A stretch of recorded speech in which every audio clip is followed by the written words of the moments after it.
Dalam Perpu tentang COVID-19 sangat terlihat bahwa perhatian pemerintah itu sebagian besar terkait dengan permasalahan ekonomi saja, ya.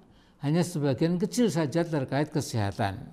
Berbeda dengan negara-negara lain yang mengedepankan dahulu penyelesaian masalah kesehatan, fokus kepada mengatasi COVID-19.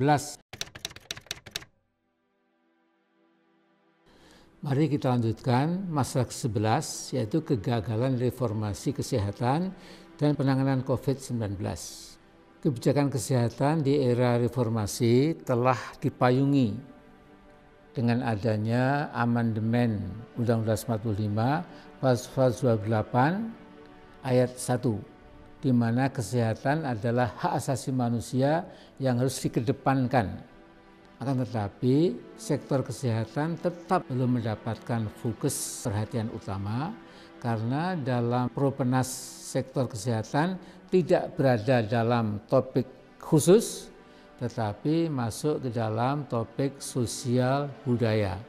Hal ini berdampak kepada anggaran kesehatan yang masih minim jika dibandingkan dengan anggaran pendidikan. Di sisi lain, anggaran kesehatan saat ini masih menitik beratkan pada program-program kuratif kesehatan individu dibandingkan dengan program-program promotif preventif, yaitu kesehatan masyarakat. Masalah penting ini sering dinyatakan oleh Dr. Muhammad Baharudin dan teman-temannya dari RS Budi Kemuliaan Jakarta.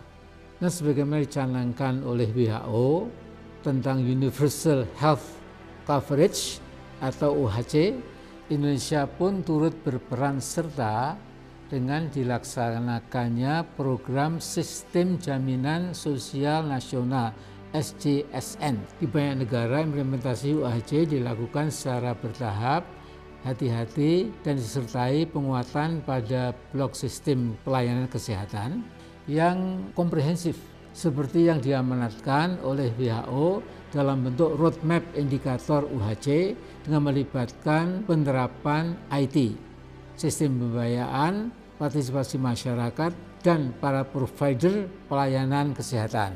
Di Indonesia UHC dilaksanakan dengan lumayan serampangan, kurang kehati-hatian, dan adanya ketidaksiapan sistem dan subsistem kesehatan. Sehingga hal ini berdampak tentu kepada kualitas pelayanan kesehatan kita, dan yang bila dibandingkan dengan indikator UHC negara-negara tetangga kita belum mencapai harapan dari SDGs sebagai cerminan ketahanan kesehatan nasional. Indonesia sudah membuat roadmap SJSN, di mana koordinasi setiap elemen stakeholder dan peningkatan coverage atau cakupan kepesertaan direncanakan secara tepat dalam 5 tahun. Namun yang terjadi di lapangan, koordinasi dan pelaksanaan peran masing-masing elemen stakeholders tidak berjalan dengan baik. Sistem informasi kesehatan nasional belum terbangun dan terintegrasi sehingga sering terjadi kesimpangsiuran data yang dipublikasikan oleh berbagai stakeholder pemerintah dalam merespon berbagai permasalahan. Dengan demikian, saudaraku, pengambilan keputusan tidak dilakukan dengan data yang betul-betul sahih dan proses keputusan kebijakan yang kemampuan leadership-nya berbeda-beda di setiap daerah. Dalam situasi seperti di atas dan permasalahan turunnya aktivitas ekonomi karena dampak global terjadinya peristiwa wabah COVID-19 di Wuhan yang menjalar ke seluruh dunia, sehingga pada bulan Maret terjadi di Indonesia. Respon dan reaksi pemerintah sangat beragam, bahkan cenderung anti-sains dan melecehkan bahaya pandemi COVID-19 ini. Aktivitas anti-sains yang menyatakan bahwa pandemi COVID-19 adalah konspirasi politik global, pernyataan bahwa COVID-19 bisa diatasi dengan kalung herbal, sangat kontradiktif dengan logika keilmuan dan keilmiahan. Leadership pemerintah seyogianya menangani pandemi dengan pendekatan crisis management, menghidupkan struktur, mencari orang yang tepat dan tangkas, yang mampu menyelesaikan permasalahan bersama-sama dengan tim. Namun dalam mengatasi krisis, hal yang terpenting adalah melihat bagaimana proses penanganannya dilakukan, di mana harus didasarkan kepada pendekatan terhadap struktur, person, dan problem solving, bukan kepada badan-badan ad hoc yang bersifat temporer. Pendekatan WHO dengan test, trace, and treat tidak dilaksanakan dengan cepat di Indonesia disebabkan oleh berbagai hal yang terkesan keputusan tidak dibuat dengan pendekatan sains, tidak partisipatif dan tanpa empati serta dilaksanakan setengah hati. Ini pemerintah harus fokus pada penanganan COVID-19 sebaik mungkin. Selama masalah COVID-19 ditangani amatiran, perbaikan sektor ekonomi, sosial politik juga akan terhambat.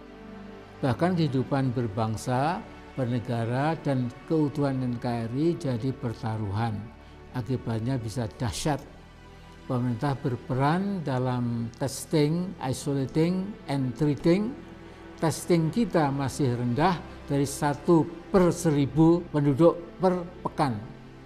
Baru tercapai kurang dari 40%. Daerah-daerah harus menyediakan rumah sakit darurat untuk pasien COVID tanpa gejala dan yang ringan.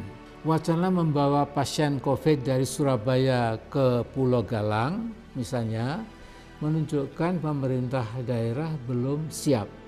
Harusnya rumah sakit darurat cukup di Jawa Timur, Surabaya misalnya. Pengaturan rumah sakit COVID dan non-COVID harus dilakukan. Saat ini tidak ada pembatasan. Semua rumah sakit terpaksa tangani COVID-19. Hal lain, pemerintah jalan sendiri. IDI sudah bersilaturahmi ke organisasi kemasyarakatan yang besar di Indonesia. Mereka ternyata masih belum dilibatkan di dalam penanganan COVID, baik dalam sosialisasi protokol hidup sehat di era kehidupan yang baru. Bila misalnya dilakukan PSBB lanjutan karena pasien COVID melonjak tinggi, pemerintah harus fokus pada subsidi BLT, sembako, dan lain-lain ke masyarakat yang tidak mampu dan didukung data yang valid.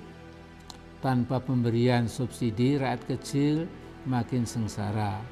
Mereka akan memaksa untuk bekerja, mencari nafkah, yang berakibat protokol kesehatan akan gagal. Masalah di profesi yang perlu dukungan pemerintah, yaitu ketersediaan APD standar harus cukup, tidak boleh kurang. Tenaga medis berguguran oleh COVID-19 dan angkanya mencapai 6,5%. Angka ini adalah tertinggi di dunia, luar biasa. Ya. Dibandingkan dengan AS cuma 0,16% dan Inggris 0,5%. Jika ini terus dibiarkan, maka bukan tidak mungkin kemudian Indonesia akan menjadi negara darurat tenaga medis karena kekurangan tenaga medis yang handal. Nah, dampak masalah kesehatan masyarakat yang lebih jauh dari COVID-19 adalah beban ganda, multiple burden yang akan menjadi semakin berat.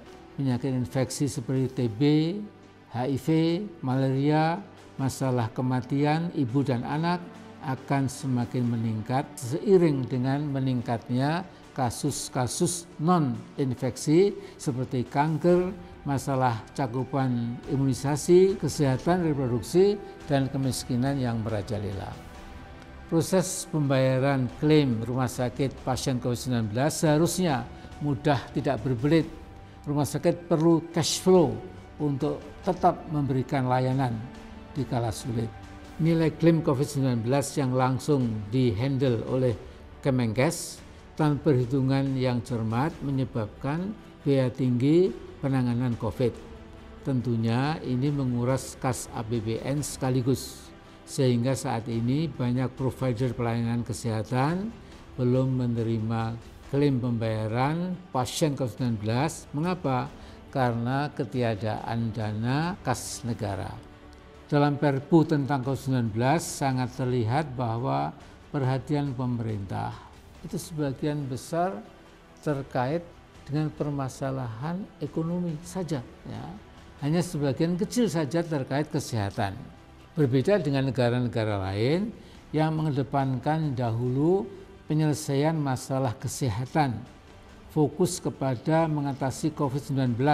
Kondisi ini sangat berbahaya bagi bangsa dan negara karena apa? Dampak terhadap politik dan ekonomi secara signifikan terasa oleh semua lapisan masyarakat. Sudut treatment yang dilakukan pemerintah dengan adanya pembagian sembako, lockdown setengah hati, dan pendekatan-pendekatan non-ilmiah yang dilakukan oleh stakeholder pemerintah tentu telah menghantarkan Indonesia ke pintu gerbang keterpurukan, baik politik maupun ekonomi. Hal terburuk bagi negeri ini adalah adanya potensi disintegrasi bangsa karena hilangnya kepercayaan kepada kepemimpinan nasional dalam melindungi segenap tumpah darah Indonesia. Sayang sekali.